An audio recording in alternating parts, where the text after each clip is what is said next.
Hey BookTube! Welcome back to my channel. My name is the Book Mage and this is a book haul. I know I said after my last haul that I was going to try and cut down on the book buying, but we all know that I lied. Also, I do want to apologise in advance if my voice is really croaky. I was up just ranting about fictional characters until nearly 3 in the morning, so I'm very tired and I have a very sore throat, and it's really warm, so there is a fan going on as well. So this video is a mess, but I feel like that's very on brand for me because if anything, I am the human embodiment of a mess. So even though I have no more room on my shelves, I'm still buying a copious amount of books, and for the most part, most of the books in this haul are complete series. So on the one hand, you can think maybe it's quite a lot of books, but on the other hand, if you think of it as oh yeah, that's only 2 series or 3 series, then it makes it seem smaller. I should really move this water. It's not aesthetically pleasing, but I need it to live. So as always, most of these are going to be fantasy, usually just high fantasy in some way, because that's kind of who I am. If you came here expecting contemporary romance, you are on the wrong BookTube channel, my dudes.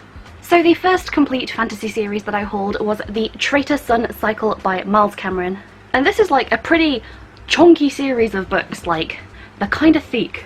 I'm not sure why, but you can get these in a 4-book bind-up, and then the last book is sold separately. I don't know why that is. I don't know if these are currently in the right order, but this series consists of A Plague of Swords, The Red Knight, The Fell Sword, The Dread Worm, and The Fall of Dragons. It's gonna make it harder to hold, but I should totally find the end of this plastic and take this off, right?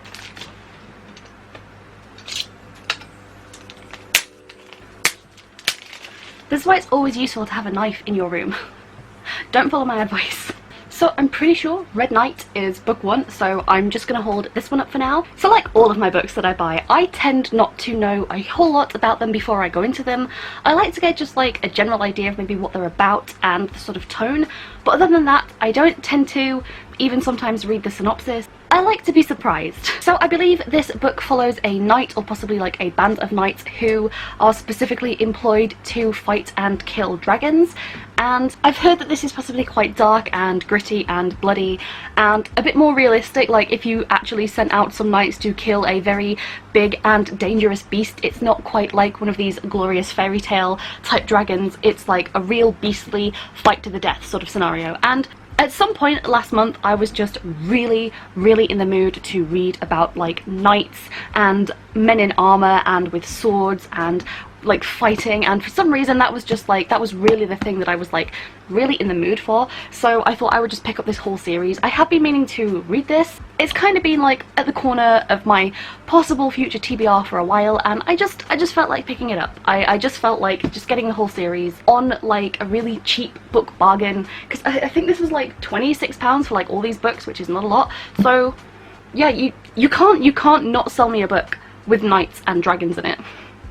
You just can't not sell me that book. Okay, so next is a really popular series that I honestly just did not think I was going to pick up, but here we are. So I picked up the rest of the Witchland, so Wind Witch, Sight Witch, and Blood Witch, and I'll tell you why. And it's such a weird reason. So I have Truth Witch, but I have it's way up on my shelf. I'm way too lazy to get it, but it's the paperback, and it's the paperback cover that doesn't have any people on it. It's just a blue symbol, and I love that cover. But they don't make the rest of them in that cover. I think they make Wind Witch, and that's it. And I did try reading Truth Witch back in 2018, I think, and I just kind of temporarily DNF'd it after a couple chapters because it just wasn't what I wanted at the time. It was too slow, I wasn't getting into it, and I'd still planned to maybe come back and read it, but not really anytime soon. But the thing is, the one thing that I've heard about this series is that there is extreme character development, and there's a lot of angst. And then when this book came out, now I oh, just look at the shine, just oh my god. When this book came out, I hate characters on covers. I hate pictures of people on covers, but because this one looks painted and the face is really small and in shadow, aside from just this bit of the cover, the rest of it, I love this cover. This is such a gorgeous cover, and the spine, just I just needed this book. But this, that means that I have to pick these up as well, and Even though I'm one of those people that like I really need all my books to match, I don't think I'm going to bother getting Truth Witch in the hardback, just because out of all of them, Truth Witch has like the most awful cover. Like Wind Witch is okay because like I can't see a face. Sight Witch annoys me, and like why are all the letters scratched off? Like who did this to my book? I'm not here to rant about that, but like I never intended to like buy that whole series all at once. Maybe if I finished Truth Witch and liked it, but I mean the publishers got me, you know, they brought out a brilliant cover and I decided that I needed it because you know it's gonna sell out and then it's gonna be really expensive and then I'm just gonna be annoyed with myself that I didn't get it while it was cheap. So yeah, so I bought the whole set. I am really excited to get to that series. I don't normally like stuff like, it's a book series that, although I didn't have like the best first impression, I want to like this book series. I just want to be in the group with all you guys that like it. Like I just want to like this book series. So yeah, there goes my money. The next book that I got is not part of a series, but it's really short and it has a gorgeous cover, again with the cover buys. And I'd had this like in my Amazon like wish list, like save for later, for quite a while, and I just got it. I decided it was time. So I picked up Darien Empire of Salt, and this is by C.F. Iggulden. I hope I'm saying that right. Again, I don't know what this book is about. I remember vaguely reading the synopsis and it said something about there's like a city, like a whole bunch of like different families and households and things, and that gave me kind of like possible like Game of Thrones vibes, or like, you know, like interfamily like political drama stuff, I'm not sure. And like there's a skull on the front, and honestly one of the things that kept drawing me to this book was, I know that this is like a window or columns or something, but does this not just remind you of like in Game of Thrones when Arya's in the room like with all the faces? Like that's what this reminds me of. It just does. But yeah, yeah, 12 families, 1 throne. It's a really short book, so I feel like I'm trying to make excuses to you guys as to like why I bought all these books, but like I just wanted this one. Again though, don't get it from Amazon because it will come with glue fingerprints on it just every time. So the next book I picked up was Stranger of Tembeth by Tom Lloyd, and this book is actually signed. But just like, look how nice and shiny like that gold font is. Okay, so reasons I bought this book are twofold. First of all, because it was recently Medieval-a-thon, which was hosted by Holly Hart's Books, and so I ended up browsing her channel a bit, and this is one of the books that she had in one of her videos, and it looked really interesting. So reason number one is she recommended that it was a good book, and so I was like, I am going to take that recommendation. And reason number two is that I think this is a mage on the front cover, but they have a gun. I'm really not normally into anything with guns whatsoever, but like, it just sounds like a fun gimmick, and I'm kind of here for it. I'm kind of here for like a wizard person, and it's like, maybe you think they're gonna like cast a fireball, but no, they're just gonna shoot you with some sort of mage gun. That was reason number two. I haven't really seen anything like that before. It seemed kind of fun and quirky, and I'm trying it out. It's a bit of a blend of genres, I think. I have no idea if this is YA. It strikes me as like maybe middle grade, but like, I don't know. So yeah, I have absolutely no idea what this one is about. I think it has mercenaries in it, and I think it's kind of like, obviously it's got some sort of like big creaturey monster things in it, I would assume, just judging by the cover. But yeah, it's a fantasy. It looks cool. Do I need any other reason to read a book? I don't think so. Okay, this next book, I'll be honest, I only bought it because the title kind of made me laugh. And that book is You Die When You Die by Angus Watson. So me getting recommended this book on Amazon went something like me reading the title of You Die When You Die, and my reaction was just kind of like, you absolutely do. Like, I can't argue with that. It just made me giggle.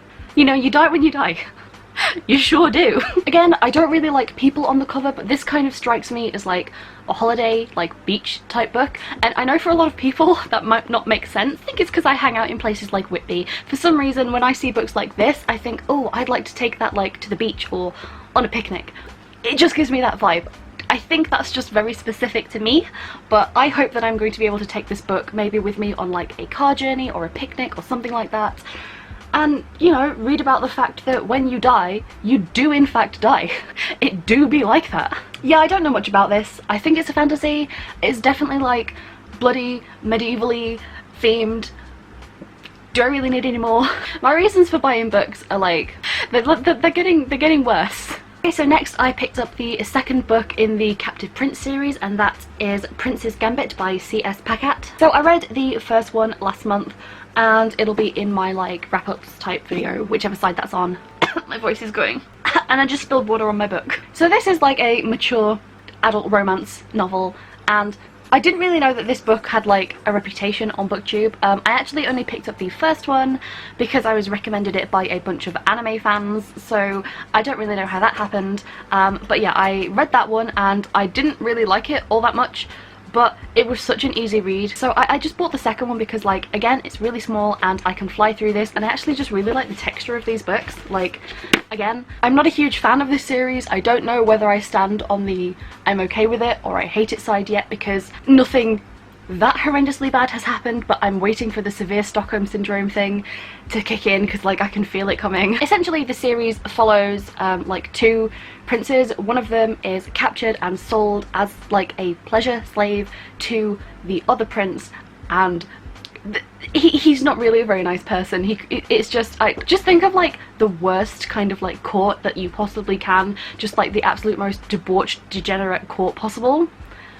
You probably have an idea of what it's like. So yeah, the first book just felt like kind of set up. It didn't, I don't know, it seemed to be over very fast, and I think it's based on like, I'm assuming this was originally published like on Wattpad or something like that. But yeah, I just went to pick up book 2. It was just a really easy read, and I don't know whether I like this series or not yet, but I will get back to you on that. Next book in my haul, and I think this is the first non-fantasy book. Wow, a rare one for me. But I picked up The Meaning of Night by Michael Cox. I'm not sure what this is, but it's really big and it's gothic and it gives me vampire vibes, but like I don't think there's vampires in it, but I think there is like, I don't know if it's dark academia. I know there's something to do with like a college. I don't know if they're like a college graduate or something, but I think there's like murder and dark British things.